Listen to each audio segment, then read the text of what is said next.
À votre bon cœur, nous sommes en pleine campagne Donne au cœur, la première du nom en faveur de la recherche sur les maladies cardiovasculaires. On peut faire des dons sur le site donneaucoeur.fr. Il y a aussi un numéro de téléphone, le 01 44 90 83 83. C'est la Fédération française de cardiologie qui chapeaute cette opération. Alors les maladies cardiovasculaires restent l'une des principales causes de mortalité dans le Nord-Pas-de-Calais. On en parle dans un instant avec le professeur Claire Mounier-Veillé-Vacheron du CHRU de Lille. Vous avez là-bas un programme de suivi des patients. On regarde ce reportage préparé par Martin Mazurkiewicz, Alban Lucien, commentaire Céline Rousseau. Bonjour madame. Bonjour. Ça va bien? Ça va bien, merci. Comme une personne sur 5 dans la région, cette patiente est atteinte d'hypertension. Aujourd'hui, un médecin hospitalier lui propose de participer à un programme expérimental de suivi personnalisé. Objectif, s'assurer qu'elle connaît bien sa maladie. Vous en connaissez les facteurs de risque? Les facteurs de risque Par rapport à l'hypertension que vous avez? Non, le tabac, le sel, le cholestérol. Pour qu'un traitement soit efficace, il doit être scrupuleusement suivi. Et à travers 5 ateliers, les patients réapprennent donc les bonnes habitudes, comme bien manger ou faire de l'exercice. Les malades s'engagent aussi à prendre au quotidien leur tension. Et au final, les résultats sont plus qu'encourageants. Quand on fait toutes des enquêtes observationnelles en France, on s'aperçoit qu'environ 6 hypertendus sur 10 sont aux objectifs tensionnels, c'est-à-dire en dessous de 14,9 ou 13,8 si on est diabétique. Et quand on associe l'éducation thérapeutique, eh bien on s'aperçoit qu'on arrive à 100% de patients contrôlés, donc on a gagné 40% de patients. C'est sûr, les médicaments sont plus efficaces, mais l'éducation et la prévention auront une importance grandissante à l'avenir. C'est ce qui a poussé la Fédération française de cardiologie à financer ce programme, car en matière de maladies cardiovasculaires, il reste du chemin à faire.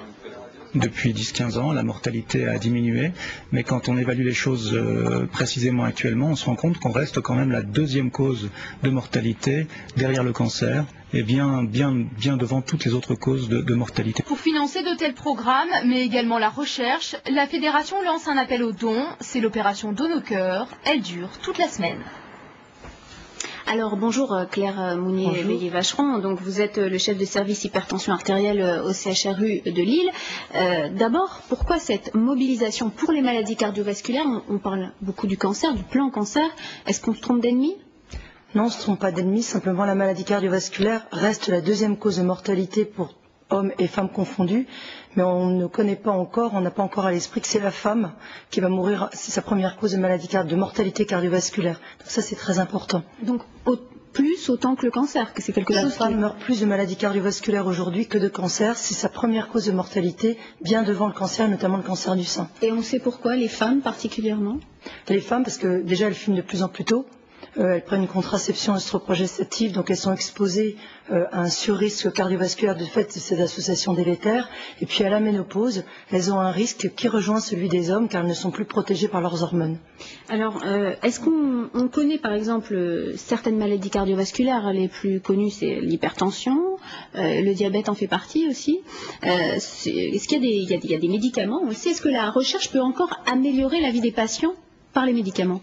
La recherche peut améliorer les médicaments en trouvant les bonnes associations médicamenteuses, également en faisant une recherche sur la génétique des patients, car tous les patients ne répondent pas de la même manière aux médicaments, et ce qu'il faut, c'est personnaliser le traitement, dans l'idéal dans les années qui vont à venir, pour optimiser le contrôle de la maladie. Alors, il y a aussi quelque chose qu'on voit dans le reportage, bon, alors là, vous en bénéficiez, la campagne Donne au cœur, c'est la première du genre, mais ce qui est important aussi pour les médecins, j'imagine, comme vous, c'est d'avoir de l'argent pour informer les gens, parce que c'est quelque chose qu'ils ne maîtrisent pas, c'est-à-dire que c'est une hygiène de vie, il faut apprendre des choses aux patients.